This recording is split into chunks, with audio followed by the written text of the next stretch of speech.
Bonjour à tous, très heureuse de vous retrouver sur ce plateau sur 8 Mont-Blanc pour un nouveau journal.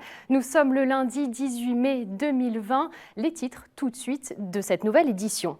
Jour J pour les collégiens qui font leur rentrée ce lundi pour les départements en zone verte. Tous devront porter un masque et respecter les mesures barrières. Entre appréhension et retrouvailles avec leurs camarades, comment s'est déroulée cette journée si particulière? Sébastien Germain s'est rendu au collège des Barattes à Anne-Sylvieux. Et le téléphone n'arrête pas de sonner à la caisse primaire d'assurance maladie de Savoie. Et pour cause, une cellule téléphonique s'est montée sur place. Son but, suivre la chaîne de contamination du Covid-19. Andrea Deconche s'est rendue sur place. Et quelques jours après les écoliers, c'est donc au tour des collégiens de reprendre le chemin de l'école ce lundi matin. Une rentrée marquée bien évidemment par la mise en place du protocole sanitaire dans les établissements. Lavage des mains et port du masque font désormais partie du quotidien du personnel et des élèves. Sébastien Germain s'est rendu à Annecy au collège des Barattes, un des sites qui a accueilli des enfants de soignants pendant le confinement. Dans cet établissement, seulement 200 élèves sur les 750 du collège retournent en classe. Reportage. C'est un geste auquel ces collégiens d'Annecy-le-Vieux vont devoir s'habituer. Ce lundi matin, pour la reprise des cours après plus de 2 mois d'interruption forcée, les 91 élèves de 6e du collège des Barattes ont dû commencer leur journée par une désinfection des mains en bonne et due forme. Ainsi va le protocole sanitaire mis en place. Mais pour ces jeunes, l'essentiel est ailleurs, car ce 18 mai est synonyme de retrouvailles. Je suis content, mais en même temps déçu de mettre le veto. Moi, je trouve ça cool, comme ça on peut revoir nos potes. Même si on peut pas se toucher, c'est cool. On rentre au collège, donc c'est bien. Mais après, je préférais que ça soit sans les masques. Vous restez bien dans vos cours. Vous ne pouvez jamais être ailleurs ou autre. C'est pas parce qu'il y a le copain qui est dans l'autre cours qu'on y va. Voici donc la nouvelle école post-confinement. 15 élèves par classe maximum, une distanciation sociale bien réelle et bien respectée. Et ce lundi matin, une distribution de masques lavables commandée par l'Éducation nationale. Nous avons travaillé avec les chefs d'établissement pour les accompagner au mieux sur l'ensemble des dispositions à prendre. Donc rien n'a été improvisé, tout a été organisé. Donc à ce titre-là, nous sommes, je dirais, sur le terrain, présents avec les équipes. Pour pas mal d'adultes, ça a été une période compliquée, inquiétante. Et c'est vrai que pour les enfants qui ressentent pas mal les émotions des adultes, ça peut être aussi très inquiétant. Et on va tout faire pour rendre cette rentrée la plus joyeuse possible, en respectant les normes. On n'a pas la possibilité de faire tous les jeux possibles et inimaginables avec eux. Mais on va tout faire pour qu'ils soient épanouis et qu'ils gardent leur place d'enfant dans un établissement scolaire. Pierre Gilles est aujourd'hui un chef d'établissement serein. Lui et son équipe attendaient avec impatience le retour des élèves au sein du collège après cette longue période. Cette rentrée a donc des allures de nouveau départ. Bien que nous ayons continué d'accueillir les enfants de personnel soignant depuis le 16 mars, c'est cette image d'être des fois, tout en continuant à travailler dans l'établissement, et bien d'être à 10 heures avec des cours de récréation vides. Pour nous, c'est un sentiment de soulagement et de satisfaction, parce que ce qui est important, c'est que les choses se passent bien pour eux et que le modèle organisationnel qu'on a mis en place fonctionne. On est au cœur de nos missions, c'est-à-dire accueillir des élèves, les instruire, et on est très heureux qu'ils reviennent aussi nombreux dans l'établissement. Comme partout en France, au collège des Barattes, les horaires ont été aménagés, les locaux transformés et une nouvelle organisation est mise en place. Ce mardi, les élèves de 5e devraient à leur tour effectuer leur rentrée. Et au total, ce sont près de 7000 collégiens de 6e et de 5e qui ont retrouvé leur établissement ce lundi matin en Haute-Savoie. Les 4e et les 3e pourraient reprendre le 2 juin prochain. Afin d'appréhender au mieux cette rentrée scolaire en plein mois de mai, les agents du conseil départemental qui gèrent les collèges ont été fortement mobilisés pour accueillir les élèves. On écoute Laure Tonne-les-Bazailles, conseillère du département, au micro de Sébastien Germain. C'est vrai que nos agents ont été formés à des protocoles évidemment différents, inédits, puisqu'il s'agit non seulement de nettoyer les locaux, mais aussi de désinfecter. Il y a toute la question de la demi-pension. Pour le département, c'était important de pouvoir continuer à servir des repas chauds et pas forcément des repas froids, parce qu'on pense que c'est important aussi pour le bien-être des élèves et de tous les personnels des établissements de pouvoir avoir un vrai temps de repas calme et chaud à midi. C'est une des compétences à laquelle on est très attaché. C'est vrai évidemment, on s'occupe des locaux, mais il y a aussi toutes les actions pédagogiques, il y a aussi tout l'accompagnement des établissements. Et c'est vrai que pour nous, c'était vraiment important de faire notre maximum pour que cette rentrée inédite se passe le mieux possible. Et une semaine après la rentrée dans les écoles primaires et élémentaires, on fait le point du côté de la Savoie. 241 écoles ont ouvert leurs portes sur 392. En tout, 5150 élèves ont retrouvé le chemin de l'école pour cette première semaine de rentrée. J'ajoute que 95% des écoles du département de la Savoie devraient être ouvertes à partir du 25 mai. Toutes les écoles, vous l'avez compris, ne sont donc pas encore ouvertes. À La Roche-sur-Foron, les écoles privées Le Buisson et Notre-Dame de l'ensemble scolaire catholique rochois sont encore closes. La veille de leur entrée le 13 mai dernier, un membre du personnel a été testé positif au Covid-19. Mais bonne nouvelle, les 2 écoles accueilleront dès demain, mardi, leurs élèves de CP et de CM2. Fausse alerte. En revanche, du côté de l'école de Cuvas, la TSEM testée n'est pas positive au coronavirus. L'école réouvrira donc le 25 mai prochain. Et j'ajoute que le ministre de l'Éducation nationale, Jean-Michel Blanquer, a annoncé ce lundi que 70 cas de Covid-19 ont été détectés dans les écoles en France depuis leur réouverture la semaine dernière. La Caisse primaire d'assurance maladie est en première ligne dans l'application du triptyque gouvernemental repérer, dépister et isoler. Une cellule téléphonique destinée au suivi de la chaîne de contamination du Covid-19 a été mise en place. Pas moins de 40 collaborateurs issus principalement des organismes de la sécurité sociale ont été réquisitionnés en Savoie. Reportage d'Andrea Deconche. Devant la CPAM de Savoie ce matin, porte close. Pour cause, le Covid-19. Contre lequel les agents sont mobilisés et assurent le dépistage en grand nombre. Une mission dont le directeur de l'agence de Chambéry est fier de représenter. Nous avons fait un appel à volontariat, principalement sur nos collaborateurs qui travaillent soit en relation avec le public, c'est-à-dire nos agents d'accueil, soit des collaborateurs qui travaillaient déjà en relation avec les professionnels de santé. Et nous avons aussi des collaborateurs qui viennent d'horizons très divers. Nous avons par exemple des personnes qui sont affectées à la brigade qui, en temps normal, font des audits. Leur mission principale, c'est de contacter les assurés sociaux qui ont été déclarés positifs suite à un test de diagnostic pour faire le traçage de leurs contacts et informer ces contacts du fait qu'ils sont potentiellement contaminés. Et nous faisons une évaluation des risques pour donner les consignes sanitaires aux personnes qui ont été exposées à un risque avéré. En mettant tout en œuvre pour casser les chaînes de contamination en cette période de déconfinement, la CPAM a aussi dû adapter ses services, voire en différer certains. Nous assurons des accueils téléphoniques et donc les assurés peuvent demander des rendez-vous soit par téléphone via le 3646, soit via leur compte Amélie. Et les demandes de rendez-vous qui nous parviennent sont ensuite honorées par téléphone, c'est-à-dire que nous prenons en contact sortant. Ce n'est pas l'assuré qui paye, bien évidemment, lors de cet échange téléphonique. Il y a des activités qui ne peuvent pas être réalisées, ou en tout cas qui sont réalisées, avec moins de ressources que celles traditionnellement affectées. Donc, nous nous organisons pour faire en sorte que nos missions prioritaires soient toujours traitées, notamment toutes celles qui sont relatives au remboursement, mais nous avons des activités qui sont différées dans cette période, puisque notre mission principale, à côté de celle du remboursement des assurés sociaux et des professionnels de santé, c'est la réalisation de la mission de contact tracing. Depuis le 11 mai en Savoie, 31 personnes ont été déclarées positives par les médecins libéraux dans l'outil de contact tracing. Ces 31 personnes malades représentent environ 84 personnes contacts qui sont tracées depuis une semaine. Le 13 avril dernier, le président de la République, Emmanuel Macron, annonçait la mise en place de mesures d'aide exceptionnelles pour les foyers les plus modestes.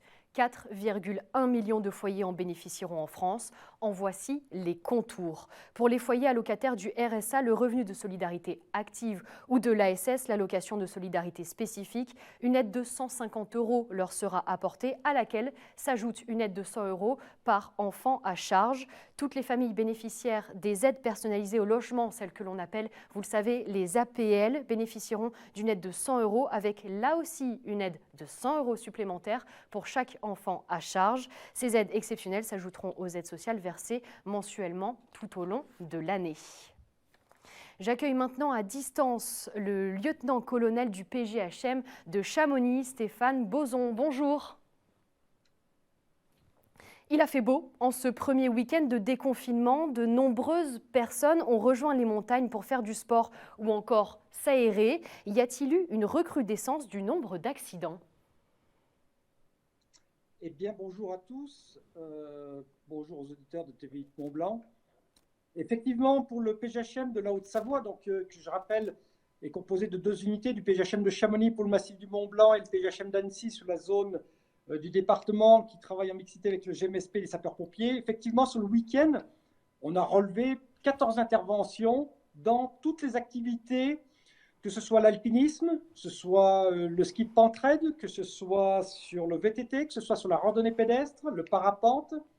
14 interventions liées bien évidemment à l'envie de nos concitoyens, de nos concitoyens du département de la Haute-Savoie et de la Savoie de vouloir se déconfiner et profiter de ce beau week-end de beau temps et surtout encore des conditions exceptionnelles en montagne. Donc effectivement, 14 interventions. Ces 14 interventions, finalement, elles sont plus ou moins normales, si on peut s'exprimer de cette façon ?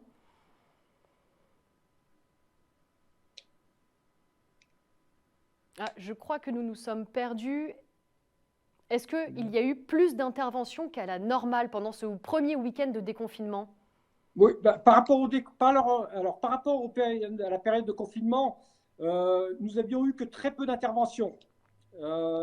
Donc effectivement, il y a une recrudescence de l'activité. Forcément, ce week-end était propice aux activités de montagne. Donc on a une activité qui s'est nettement ressentie et je pense que l'effet de masse des gens à vouloir s'adonner aux différentes pratiques a créé un effet d'augmentation de l'activité de manière plus singulière. Il faudrait reprendre des chiffres d'années antérieures pour un week-end identique. Je ne pense pas qu'on aurait atteint ces chiffres-là.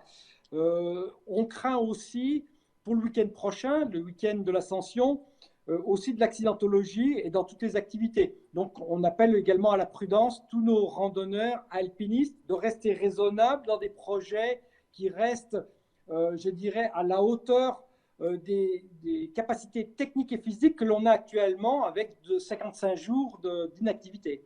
Il va falloir faire plus de prévention, selon vous, vous l'avez dit, le week-end prochain, un week-end de l'Ascension, et puis une saison estivale qui, selon les premiers sondages qui tombent, voit la montagne comme la destination de choix, une des destinations de choix des Français. Il va falloir redoubler d'efforts. Oui, c'est ce qu'on va indiquer avec la préfecture et en lien avec tous les partenaires socio-professionnels de montagne. Il faut reprendre ces activités, que ce soit l'alpinisme, que ce soit encore le ski, puisque le ski sur le massif du Mont-Blanc est encore praticable en haute altitude. C'est de commencer les activités dans la progressivité, comme je vous le disais, des projets faciles au niveau technique, au niveau physique. Et puis, oui, la prévention pour éviter les accidents graves qu'on a pu observer déjà ce week-end, pour éviter d'engorger les hôpitaux avec des pathologies lourdes, notamment la réanimation, qui pourrait coïncider encore avec la pandémie que l'on vit depuis 55 jours et plus. Donc, précaution, rester raisonnable dans ces projets. Et je le rappelle, jusqu'à nouvel ordre, jusqu'au moins au mois de juin, la montagne est autorisée qu'à la journée. Les nuits en refuge, et ça peu de gens le savent, les nuitées, que ce soit en bivouac ou en refuge, est pour l'instant interdite. Pourquoi ? On craint un afflux d'alpinistes, de skieurs dans des refuges d'hiver et de se confiner, de créer un petit peu des clusters sur ce virus du Covid. Donc pour l'instant, ce qui n'est autorisé, c'est la pratique à la journée. Voilà un petit peu les données. Et puis, effectivement, le week-end de l'Ascension risque d'être chargé. Donc, on appelle tous les randonneurs, et essentiellement les randonneurs, puisque c'est cette population qui génère le plus d'accidents, 6 interventions sur les 14, donc à la prudence. Merci beaucoup d'avoir répondu à nos questions. Stéphane Bozon, lieutenant-colonel du PGHM de Chamonix. Et c'est Victoria maintenant qui me rejoint sur le plateau pour faire un point complet sur les chiffres de l'épidémie dans notre région et dans nos départements. Victoria, tu t'es penchée sur de nombreux indicateurs publiés chaque jour et même chaque semaine et tu as essayé de comprendre tout simplement ce qu'il faut en retenir. Oui, on a beaucoup de chiffres qui nous arrivent, on est un petit peu noyés parfois sous ces chiffres. Donc on va faire un point complet ce soir, tu l'as dit. D'abord sur les derniers chiffres pour nos départements et notre région. Ceux qui nous suivent sur les réseaux sociaux le savent, on poste chaque jour sur notre page Facebook et notre compte Twitter les courbes qu'on fait en fait à partir des données publiées par la Direction générale de la santé. Et ces chiffres indiquent donc qu'au 17 mai, il y a en Haute-Savoie 154 patients hospitalisés, 14 en réanimation, pas de nouveaux décès. La situation continue de se stabiliser. Côté Savoie, il y a 49 patients hospitalisés, 4 en réanimation. Là aussi, la situation se stabilise. Il y a tout de même un nouveau décès à déplorer ce dimanche. Et puis, en Auvergne-Rhône-Alpes, la situation stagne en fait sur l'ensemble de la région.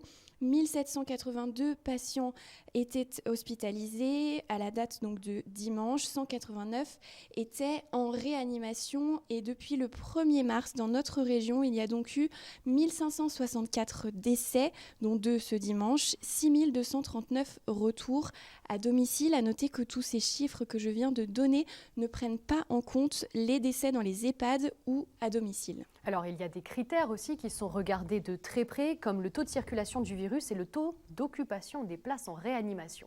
Et oui, Clémence, ils sont importants parce que ce sont les indicateurs qui permettent de classer les départements en rouge ou en vert et qui déterminent donc les étapes de notre déconfinement. Alors au 17 mai toujours, le taux de circulation du virus est de 1,4% pour la Savoie, de 1,5% pour la Haute-Savoie. Ce taux de circulation, il correspond au nombre d'arrivées de Covid aux urgences dimanche par rapport au nombre total d'arrivées aux urgences pour toutes les autres causes. Nos départements ont donc un taux très bon, puisqu'il faut, si je peux le dire comme ça, puisqu'il faut être en dessous des 6% pour être classé département vert. Mais attention, il faut aussi avoir un taux régional d'occupation en réanimation inférieur à 60%. Et là, la région Auvergne-Rhône-Alpes est plutôt bien placée puisque nous sommes à 34%. Ce chiffre, il correspond cette fois au nombre de patients atteints du Covid en réanimation par rapport au nombre de lits disponibles dans ces services de réanimation dans notre région. On n'est donc pas en situation de tension, mais à titre d'information, le nombre de personnes hospitalisés reste quand même supérieur au nombre de lits en réanimation avant la crise. Là, ce sont des chiffres globaux et je peux vous donner un exemple très concret sur Annecy. Ce sont des chiffres qui ont été recueillis ce matin par Fanette de Buisson qui était sur place. Donc à Annecy, 27 patients sont actuellement en réanimation au change. Sur ces 27, il y en a 7 qui sont en réanimation pour Covid, mais le nombre de lits initial était de 16, c'est-à-dire qu'avant toute cette crise sanitaire, il y avait 16 lits de réanimation à l'hôpital d'Annecy. Aujourd'hui, il y a 27 patients et c'est possible parce que les capacités ont été augmentées dans le cadre de cette crise sanitaire. Donc voilà, on est quand même... il faut rester très attentif et, comme le disait ton invité juste avant, faire très attention quand on va en montagne, par exemple. Enfin, voilà, on risque vite de surcharger un petit peu nos hôpitaux. Et puis, il y a un troisième critère, Victoria, pour déterminer la couleur de nos départements. C'est bien évidemment la capacité de notre région à tester les habitants. Oui, alors là, on dispose d'un chiffre national pour le classement sur ces cartes. Il faut être en fait capable de réaliser 700 000 tests par semaine en France. Et là, selon le gouvernement, on est bon. Au niveau de notre région, on peut s'appuyer sur le rapport, cette fois hebdomadaire, publié donc chaque semaine par Santé publique France. Le dernier rapport date du 14 mai et couvre donc la semaine du 4 au 10 mai. Début mai, donc, dans notre région, on peut déjà dire qu'il y a eu 603 tests positifs sur 26 416 tests réalisés, ce qui nous donne un taux de positivité à ne pas confondre avec le taux de circulation que j'ai donné plus haut. Le taux de positivité en Auvergne-Rhône-Alpes est donc de 2,3%. Et si on regarde dans le détail de nos départements, ce taux est de 2,3% en Haute-Savoie, c'est-à-dire qu'il y a eu 59 tests réalisés entre le 4 et le 10 mai, 59 tests positifs sur 2557 tests réalisés au total. Et puis en Savoie, ce taux de positivité est de 3,1%. Il y a eu 24 tests positifs sur les 772 réalisés donc pour cette semaine du 4 au 10 mai. Alors, il y a une question qui s'est énormément posée pendant le confinement, pendant toute cette crise sanitaire et encore aujourd'hui, c'est celle du profil des personnes qui sont touchées. Aujourd'hui, qu'est-ce que nous disent les chiffres sur ces profils ? Alors, au 14 mai toujours, puisque ce sont nos dernières données dans notre région, 68% des personnes décédées à l'hôpital avaient plus de 80 ans. Les plus de 70 ans représentent 73% des patients hospitalisés. Donc c'est une moyenne plutôt, ça touche évidemment plutôt les personnes d'un certain âge. 3 patients sur 4 admis en réanimation sont des hommes et près de 2 tiers présentent une comorbidité. On en parle beaucoup. La comorbidité, c'est la présence d'une maladie ou d'autres troubles aigus ou chroniques qui s'ajoutent en fait à cette maladie initiale. Par exemple, ça veut dire avoir du diabète ou de l'hypertension. Au niveau des patients qui étaient cette fois atteints de formes sévères, les cas graves, 71% des patients présentaient un syndrome de détresse respiratoire aiguë. Près de 50% de ces cas graves ont dû être placés sous respirateur. On est toujours à l'échelle de la région ici. 64% de ces cas graves présentaient au moins un facteur de risque. Les plus fréquents, ce sont donc, j'en parlais, l'hypertension artérielle, le diabète, une pathologie cardiaque ou encore une pathologie pulmonaire. Voilà un petit peu le profil, on en a parlé, mais c'est toujours bien de le rappeler. Et puis, ce qu'il faut retenir, c'est que la situation donc, se stabilise, que ce soit à l'échelle de notre région ou dans nos départements. À noter tout de même quelques clusters, on en parle ces derniers jours. Un cluster, c'est un foyer de contamination de plusieurs cas. Il y en a 3 en Auvergne-Rhône-Alpes, un à Saint-Martin-de-Belleville, c'est une famille qui est concernée donc en Savoie, et puis à Annecy, un autre cluster, alors 6 à 7 personnes contaminées d'après les informations qu'on a pu avoir dans un centre d'hébergement et de réinsertion sociale. On aura peut-être l'occasion d'en reparler. Certainement. Voilà. Merci beaucoup pour toutes ces explications précises et puis très chiffrées. Une petite question, Victoria. Est-ce que tu vas partir en vacances cet été ? Alors, je ne sais pas. On va avoir beaucoup de travail, je pense, au niveau de l'information. Alors, c'est pas sûr, mais on verra. Effectivement, avoir un petit peu de temps pour partir en vacances. Vous le savez, c'est le rendez-vous que de nombreux de Français attendent.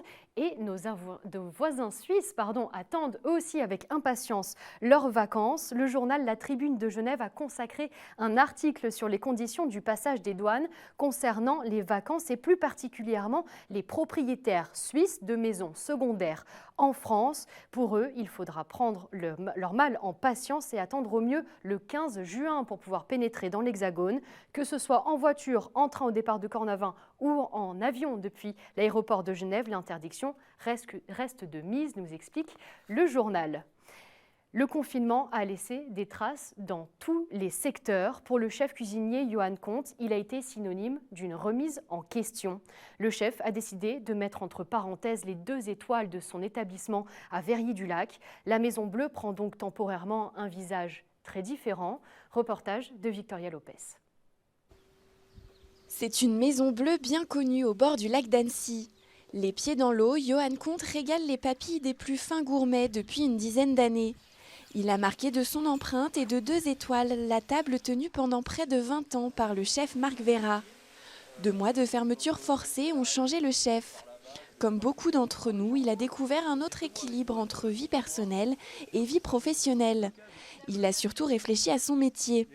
c'est du sport de haut niveau, le gastro. Donc c'est beaucoup d'employés, beaucoup de manuels, beaucoup de technicité, beaucoup de travail intellect, de la recherche, de la minutie. Je ne dis pas ce qu'on va faire, ça sera moins bien ou moins bon, mais nous sommes cuisiniers, nous allons juste faire du manger. Et quand le moment sera opportun, on repartira sur ce côté gastro. Johan Comte met donc entre parenthèses ces 2 étoiles pour proposer une carte toute en simplicité, plus adaptée à un contexte économique difficile. L'objectif est d'abord d'anticiper un changement de mœurs dans la façon de consommer. C'est aussi une façon d'adapter le modèle économique de l'établissement. Je m'adapte à simplement une situation qui n'est pas normale. Et si, je le dis et j'ose le dire, il y a des gens qui dépensaient une certaine somme d'argent, non je ne vais pas le dire finalement, une grosse somme d'argent, je ne pense pas que je puisse vivre comme avant parce que ces gens-là ne seront pas là. Alors comment faire après, tout ça on verra, on s'adaptera encore une fois. Mais je pense que l'entrepreneuriat c'est ça, c'est s'adapter à toute situation. Et moi on m'a appelé, les gars m'ont dit, chef qu'est-ce qu'on va devenir? Vous allez devenir ce que vous étiez avant, simplement on va changer un peu de braquet et on va faire peut-être que ça ne va pas vous plaire l'idée, mais on va faire du bistrot, brasserie. Il y en a qui ont dit « Ah ouais, bon, nous on veut la coupe aux grandes oreilles, on veut se battre pour la 3e ». Et en fait, il y en a qui ont dit « Non, mais c'est bien, on va se réapproprier notre été aussi ». Le chef ne pourra pas embaucher de saisonniers cet été, mais il souhaite conserver son équipe de 50 employés. Un système de click and collect sera également mis en place pour ceux qui souhaitent déguster les produits du chef à la maison. Johan Comte a contacté le guide Michelin pour les prévenir de son intention de réorienter ses prestations. J'ai appelé le directeur du guide Michelin, M. Gwendal Plenec. Je lui ai dit, voilà, moi je mets entre parenthèses. Il m'a dit, écoutez, faites ce que vous avez à faire. Je comprends que vous ne pouvez peut-être pas rouvrir comme c'était avant. Nous sommes là pour vous soutenir. Et je dis, ok, enfin soutenir, maintenant si vous devez m'enlever 2 étoiles, on ira les rechercher après s'il faut. Nous sommes des compétiteurs, il n'y a pas de problème. Il me dit, non, nous serons bienveillants.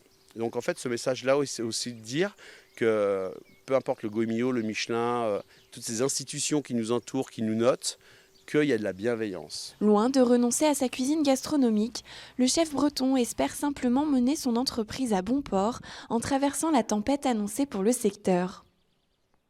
Et à noter que dans les zones vertes, les restaurants pourraient rouvrir à partir du 2 juin si la situation sanitaire ne se dégrade pas d'ici là. C'est déjà la fin de ce journal. On se retrouve bien évidemment demain à 18h sur 8 Mont Blanc pour une nouvelle édition. D'ici là, passez une très belle soirée. À demain.